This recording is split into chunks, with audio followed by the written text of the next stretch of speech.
السلام عليكم ورحمة الله وبركاته. كسو دوادا سويرستان channel. maanta waxaan idiin haynaa sheeko ka mid ah sheekooyinkii Juxa. Dadku dhan horta waa yaqaaniin ninka la dhihi jiray Juxa. Dad badan baa waxay u haystaan inuu yahay nin doqona, laakiin wuxuu ahaa nin aad u xikmad badan. Sheekadan waxay ka dhacday magaalada Basra. Waxaa la yidhi ninkii Juxa ahaa ayaa wuxuu furtay cisbitaal. Dadkiiba wuxuu ku yidhi xanuun walba waan daaweeyaa, kaliya 20 dirham bixiya.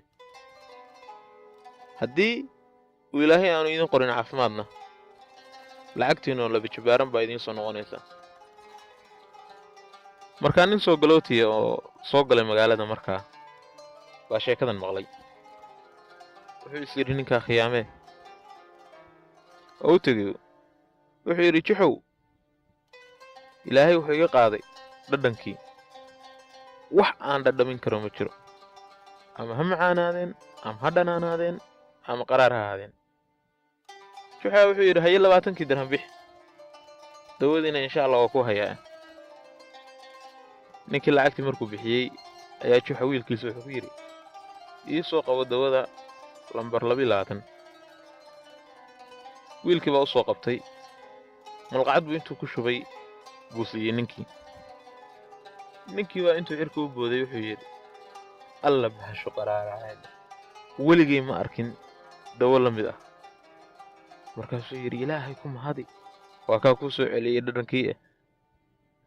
ninkii oo dee xanaaqsan baa meesha ka soo baxay oo wuxuu sameeyey aan garanayn. aduu isbuuc ka bacdi bay haddana waxay ku soo dhacday ninkii inuu bal mar labaad bal isku dayo inuu lacagtii soo dhacsan karo. Juxuu u yimi wuxuu ku yidhi Juxow, maalintii ay daweysay wixii ka dambeeyey wax aan xasuusto, aduu markaan kaa soo tegay waxaan xasuusto ma jirto wixii ka horreeyey intaa. markaasuu Juxa waa dareemay inuu ninkani khiyaamaynayo oo meesha aanu waxa weeye xanuun ugu yiman. markaasuu wiilkiisa wuxuu ku yidhi waxaa ii soo qabataa dawadii lambar 22.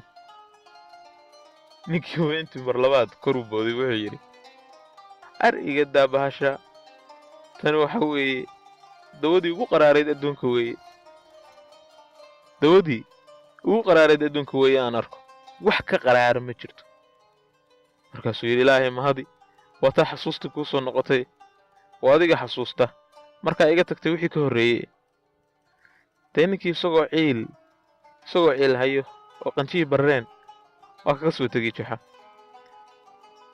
marka horta waxa weeye ninkaas nin cajaa'ib ah. fadlan like saara, bal aan fiirino inaan gaari karno 1,000 like ama 100 like. hoos ku soo qora sheekooyin kale haddaa u baahan tihiin ama Juxa ku saabsan ama cid kale ku saabsan. kanaalkana bal subscribe gareeye. mahadsanidin.